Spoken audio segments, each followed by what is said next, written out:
Et également, je vous remercie l'organisation, spécialement à Yvan, de m'être invité ici pour présenter le roman. Donc, effectivement, je trouve magnifique ton reportage et je crois que c'est clair que nous avons tous un devoir de mémoire et je crois qu'on n'est pas très loin l'un de l'autre. Hein. D'ailleurs, l'approche. Les titres du roman, c'est effectivement El viaje de la memoria, le voyage de la mémoire ou à travers la mémoire. Donc, je vous laisse imaginer quelle est la mémoire incluse dans ces titres. Bon, pourquoi les voyages? Ce roman propose un voyage géographique et un voyage dans le temps. Encore mieux, je pense, il propose différents voyages, parce qu'il y a des allers-retours entre l'Espagne et la France. Et il propose également différents voyages à travers le temps, parce qu'on a 3 temps dans ce roman. On a un peu la guerre civile et surtout les années de l'après-guerre, au moment où la guérilla antifranquiste espagnole luttait pour chasser Franco du pouvoir. On a aussi les années 74-75, c'est l'année de la mort de Franco, l'arrivée du narrateur, fils d'un maquisard espagnol à Brest, et 15 ans plus tard, il retourne à nouveau, et donc on se retrouve en 99-90.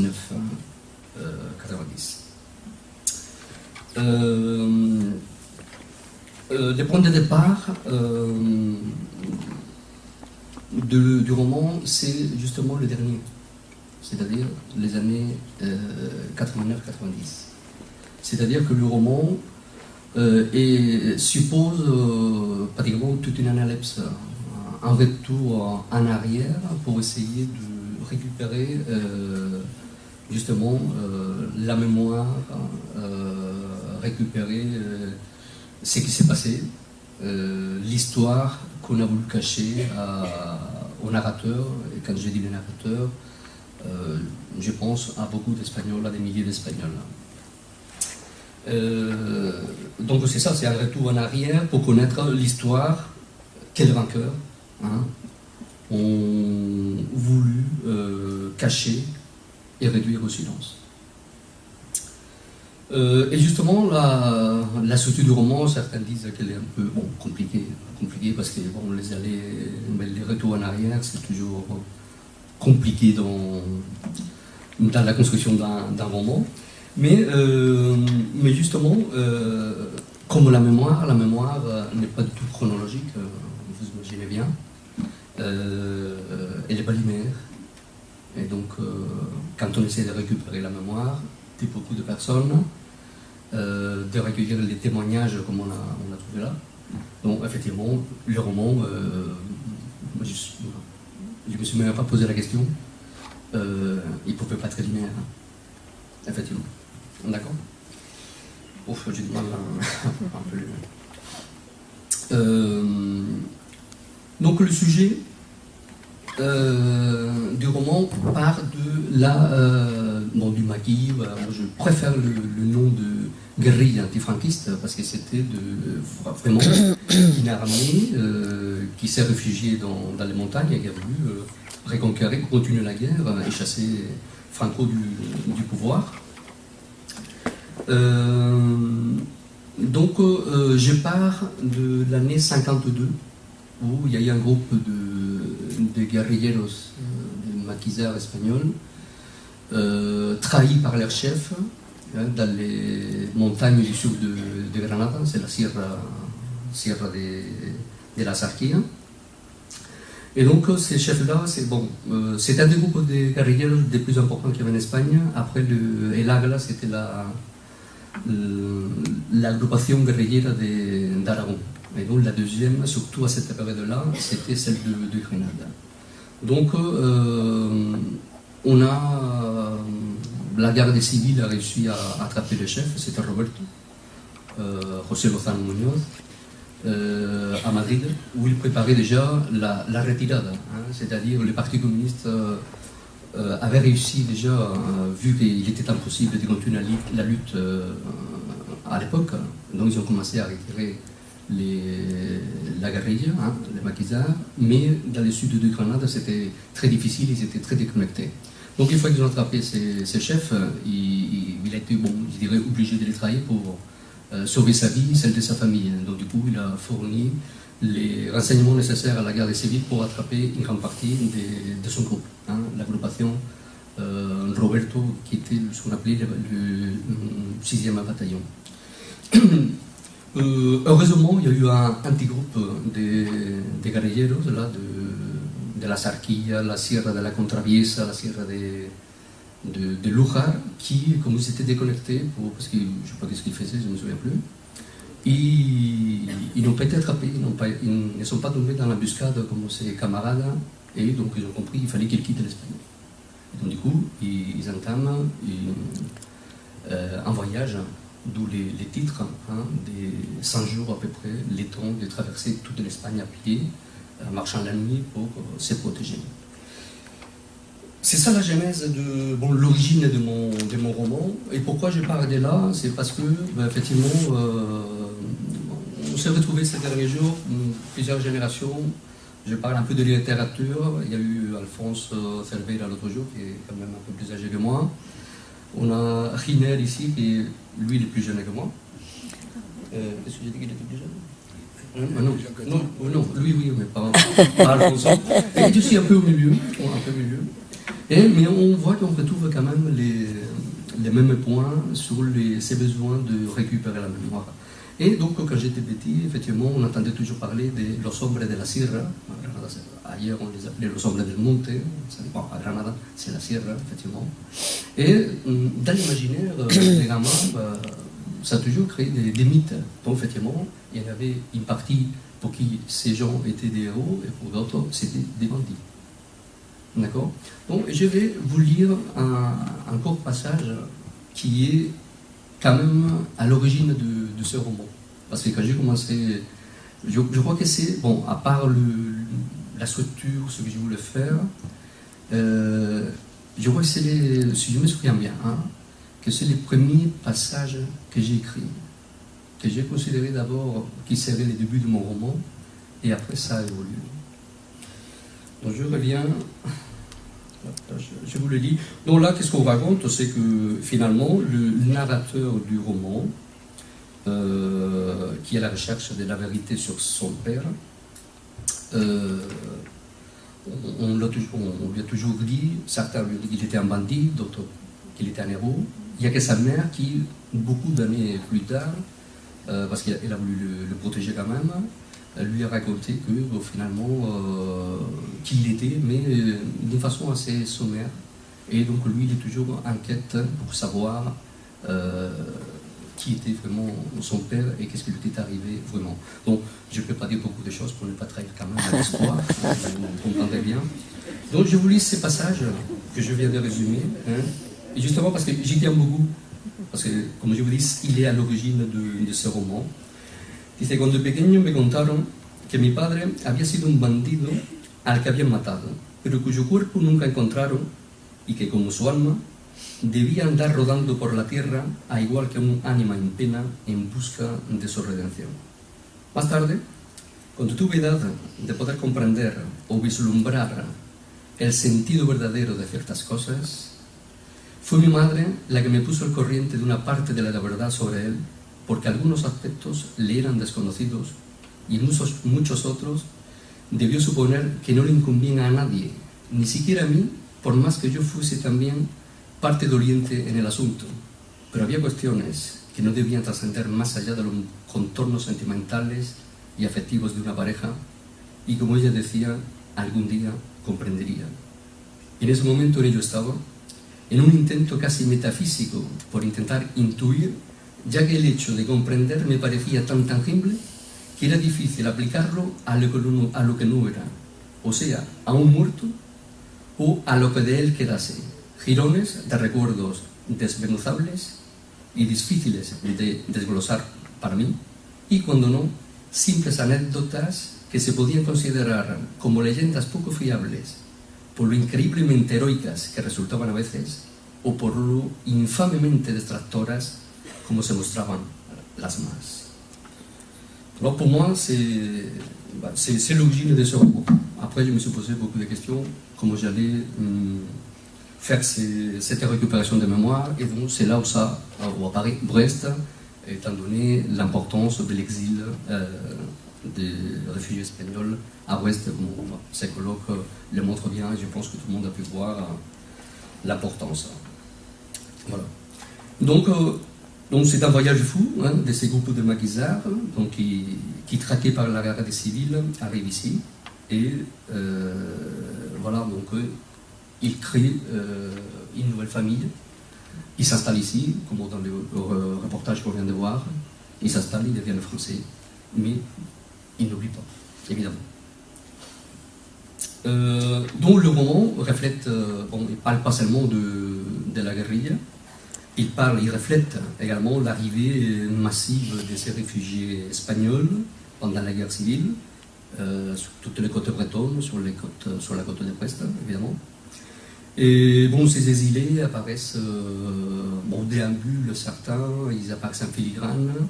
On recueille des témoignages, des mémoires qui font avancer les romans, et il y a aussi certains qui sont quand même des personnages secondaires mais principaux du roman. Mais bon, c'est la mémoire de tous ces gens-là qui ont contribué à créer vraiment l'histoire. Donc c'est là où l'on rentre sur le sujet de la mémoire historique. Je pense qu'on en a parlé aussi. L'importance que la mémoire historique a pour nous en Espagne, parce qu'effectivement, pendant des années, on a essayé de la cacher. Et donc cet effort, la mémoire historique, c'est un effort pour arracher de l'oubli les vaincus et de récupérer leurs voix. Donc ces voix qui sont multiples, nous pouvons les retrouver dans ces romans, et car c'est, disons, grâce à ces narrateurs, qui ont un trait d'adjectif, c'est un personnage, un narrateur qui connaît à peu près tout, où il essaie de tout connaître, qui construit le passé pour récupérer la mémoire collective qu'on a voulu faire taire d'une espèce, mène une espèce d'enquête quand même. C'est pas une enquête policière évidemment, mais c'est une enquête qui s'impose à lui au fur et à mesure qu'il discute avec des réfugiés espagnols, aussi des immigrés, il n'y a pas que des réfugiés ici à Brest évidemment. Et donc il découvre des choses, et donc il mène une enquête, et donc il essaye de connaître, disons, la vérité.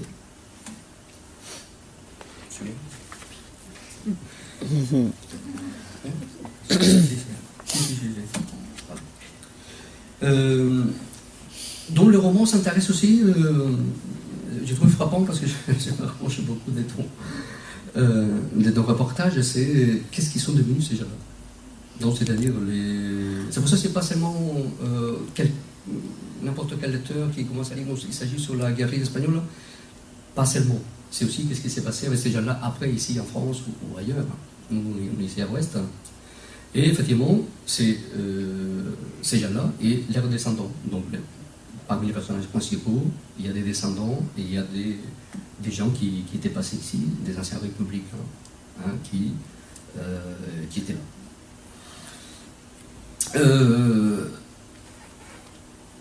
Dans ces soucis de trouver la vérité, la qualité du personnage principal fouille dans tous les milieux. Il y a un centre espagnol ici, il essaie de fouiller, de voir qu'est-ce qui s'est passé. Et bon, ce qui l'intéresse surtout, c'est les témoignages des gens qui ont vécu l'histoire de l'Espagne. Mais lui surtout, ce qu'il cherche, c'est connaître la vérité sur ce qui est arrivé vraiment à son père, parce qu'on a toujours dit qu'il avait été tué juste un peu avant d'arriver aux Pyrénées par la guerre des civils. Bon, ici il apprend des choses. Bon, les contacts avec les réfugiés, ça lui apporte énormément de choses. Et donc je vais citer une citation de Santiago Posteguillo, c'est un écrivain valencien qui dit que la historia es memoria, tenemos memoria colectiva desde que anotamos lo que sucede. Et nous avons l'histoire, c'est de la mémoire, et nous avons une mémoire collective à partir du moment où nous commençons à noter ce qui arrive. Et c'est ça, c'est que le narrateur essaye de faire et de recueillir pour construire cette histoire. Pour y arriver, dans les romans, pour moi la voie narrative est très importante. C'est difficile d'arriver à recueillir une mémoire collective. Et donc c'est pour ça que la voie narrative est multiple. Parfois elle peut être, je ne sais pas si on peut dire chorale ou pas, mais c'est dans l'essence, dans ce sens-là que les narrateurs offrent les témoignages, les souvenirs des uns et des autres, afin de trouver cette vérité dont je viens de parler. Je vais vous lire aussi, c'est plus court. Moi, il y a deux autres trucs que je vais lire, non, c'est plus tard, c'est plus court. Mais bon, la mémoire n'est pas suffisante. Quand dans la logique de la mémoire historique, il y a la mémoire, mais on a un souci aussi de vérité. Je vais aussi rappeler, citer un vers de Juan Gelman, un poète argentin, qui disait que le contrario de l'olvido no es la memoria, sino la verdad. Donc, le contraire de l'oubli n'est pas la mémoire, mais la vérité. Et c'est ça, c'est que le narrateur du roman essaie de faire trouver la vérité pour que justice soit faite à ces gens-là qui ont tout perdu, qui ont dû partir de leur pays, et qui n'ont pas eu d'enfants ou qui ne les ont pas connus. Et on voit le désarroi, la tristesse dans laquelle ces gens-là se trouvent. Donc, finalement, c'est ça, trouver la vérité qui est l'histoire officielle du régime, essayer de cacher. Et c'est là où je dois lire un petit court passage. D'accord ?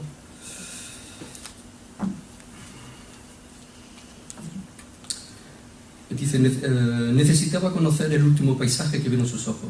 Sé que es difícil, pero algún día he de dar con el lugar exacto donde lo enterraron. Por de pronto, sé que no murió como un vulgar ladronzuelo, según pretendieron algunos, sino como un héroe valiente que luchó por sus ideas y por vivir en un país libre.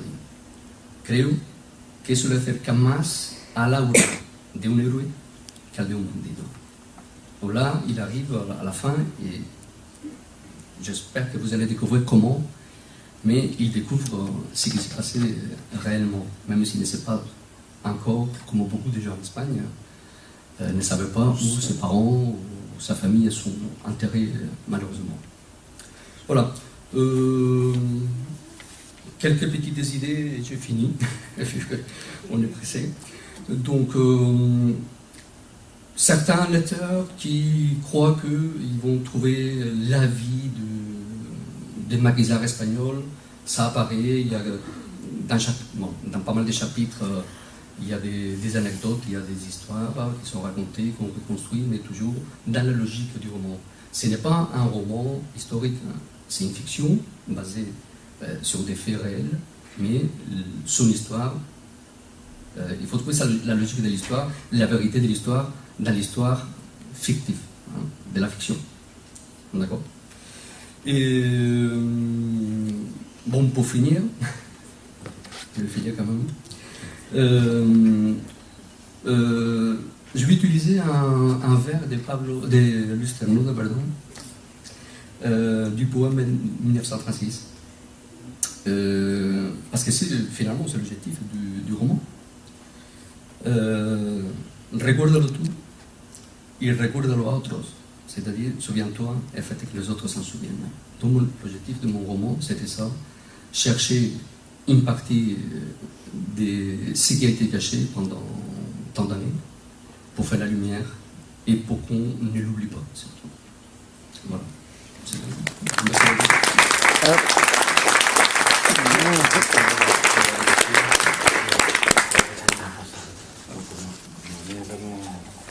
On va prendre le retard.